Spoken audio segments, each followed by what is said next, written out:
Assalamualaikum warahmatullahi wabarakatuh. Perkenalkan, nama saya Lea Rizkia dengan NIM 2622081. Saya dari kelompok 10 ingin mendiskusikan hasil presentasi kami yang berjudul tentang konsep dasar konseling karir di perguruan tinggi. Menguasai tentang konseling karir di perguruan tinggi.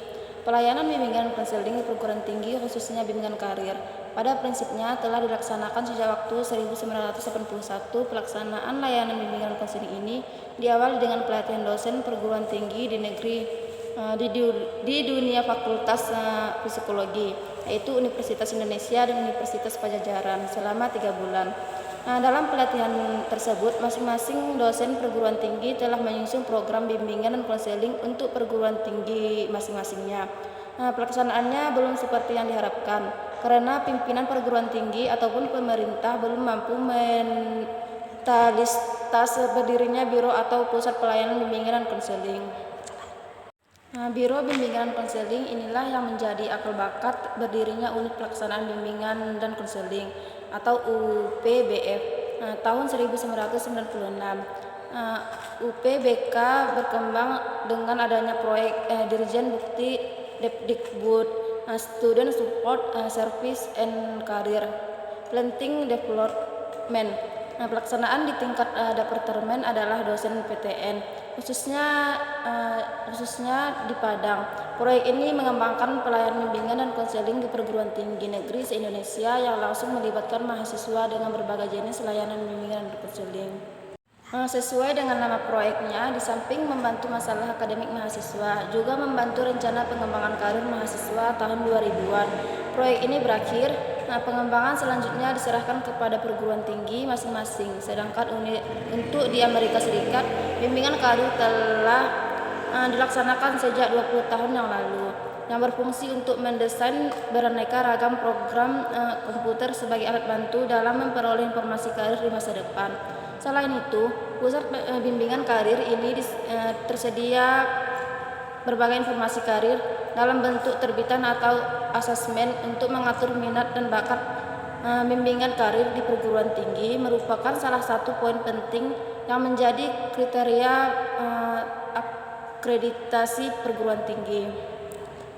Poin ini tertuang di bagian standar 3 tentang mahasiswa dari lulusan. Pada poin 3-2, jenis layanan pada mahasiswa yang salah satunya adalah bimbingan karir.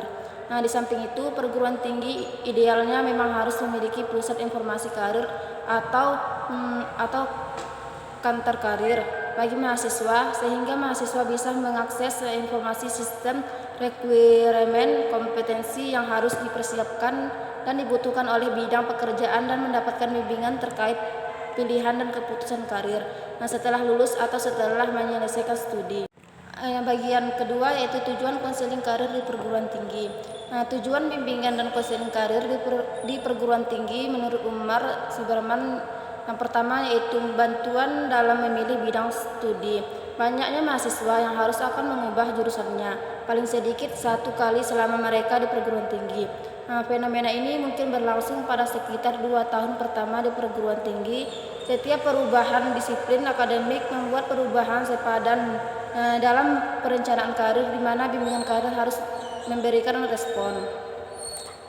Yang kedua yaitu bantuan dalam penilaian diri dan analisis diri. Pilihan karir yang sesuai tidak dapat dilakukan oleh individu-individu yang memiliki ide yang cukup jelas mengenai siapa dirinya, kelebihan dan kekurangannya, apa nilai yang dijunjungnya, motivasi, ciri psikologinya, dan minatnya kemana. Yang ketiga yaitu bantuan dalam memahami dunia kerja. Di tingkat perguruan tinggi, ada kemungkinan bahwa kebanyakan mahasiswa akan memiliki pemahaman yang luas dan mendalam tentang struktur okupasional. Akan tetapi, banyak mahasiswa mungkin perlu bantuan dalam eksplorasi segmen, khususnya dari struktur itu secara pribadi yang relevan. Yang keempat yaitu bantuan dalam mengambil keputusan. Informasi baik tentang diri ataupun tentang sesuatu di luar dirinya atau pilihan-pilihan karir hanya sedikit manfaatnya jika proses secara efektif. Informasi seperti itu harus diterjemahkan ke dalam tujuan karir jangka pendek dan jangka panjang. Dan kemudian dites dalam realitas. Secara ideal, rencana pribadi haruslah konsisten dengan yang telah ditentukan. Dan yang terakhir, yang kelima, yaitu bantuan memasuki dunia karir. Penempatan dalam arti luas lebih dari sekedar upaya mendukung mahasiswa yang mencapai pekerjaan dengan pekerjaan yang tersedia. Penempatan terdiri dari serangkaian layanan yang dimaksudkan untuk membantu mahasiswa memasuki dunia kerja.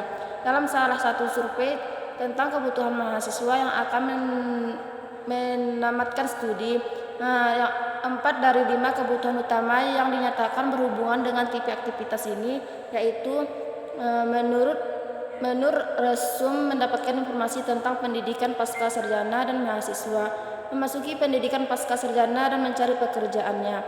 Cukup sekian yang dapat saya sampaikan. Materi selanjutnya akan disampaikan oleh Dahlia. Kepada Dahlia dipersilahkan.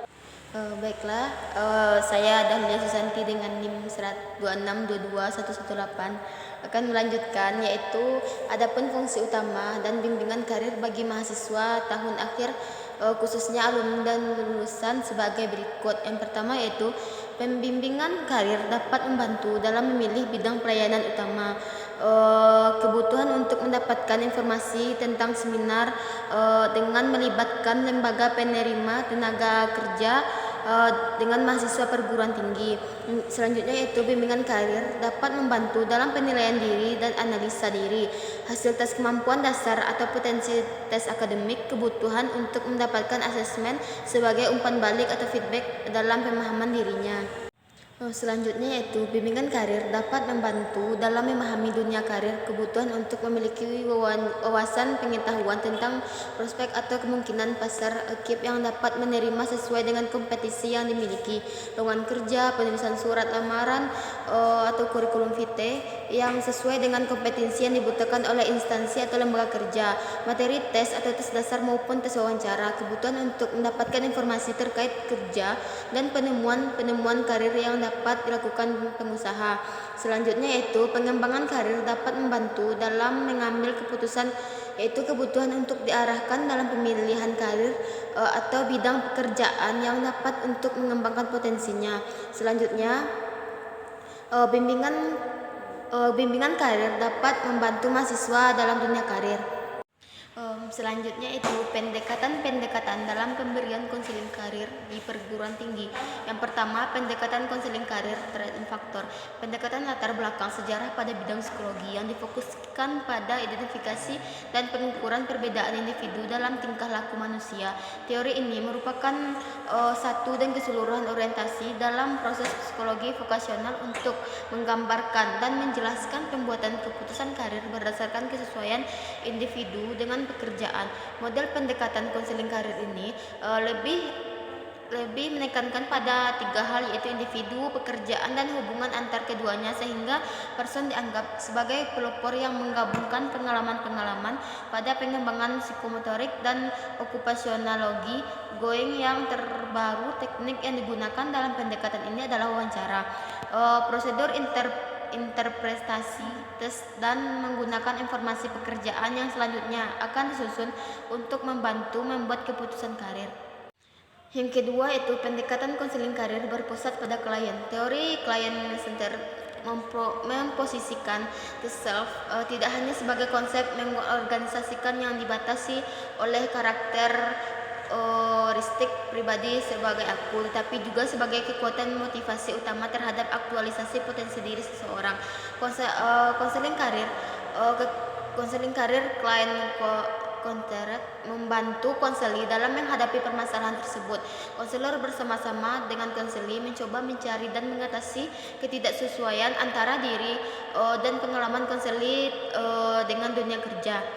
Konseli berusaha mengembangkan konsep diri dan pengalamannya terhadap dunia kerja sehingga terbentuk koneksi di antara keduanya. Yang ketiga yaitu pendekatan konseling karir psikodinamik, merupakan suatu pendekatan yang dilakukan konselor untuk membantu konseli dalam pemilihannya dan pembuatan keputusan karir dengan menggunakan metode penyembuhan yang lebih bersifat psikologis atau psikis daripada menggunakan cara-cara fisik. Konseli mengalami ketergantungan terhadap orang lain sehingga menjadikan orang lain sebagai perantara kebutuhan konseli. Konseling karir psikodinamik digunakan untuk membantu dan menyesuaikan dan juga menyeimbangkan aspek-aspek dorongan dan kebutuhan dalam diri konseli sebagai tuntutan dan kebutuhan dunia kerja. Yang keempat yaitu pendekatan konseling karir perkembangan. Konseling karir perkembangan menekankan pada hubungan kematangan karir seseorang dengan masalah pembuatan keputusan atau suatu tindakan yang disampaikan konseli dalam konseling karir. Konseling perkembangan berada pada pijaran karir perkembangan secara umum dan pemasaran sederhana sampai pada permasalahan yang kompleks. Yang kelima yaitu pendekatan konseling karir behavioral.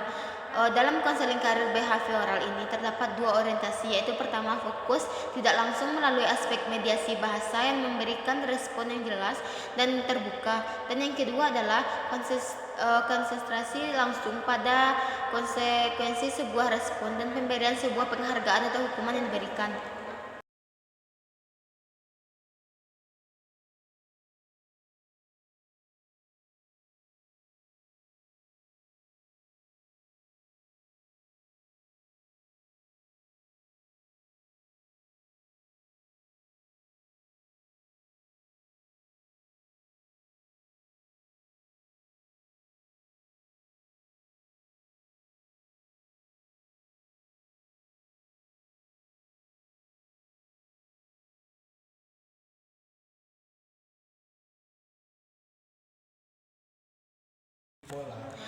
Selanjutnya yaitu realisasi teori karir di dunia perguruan tinggi.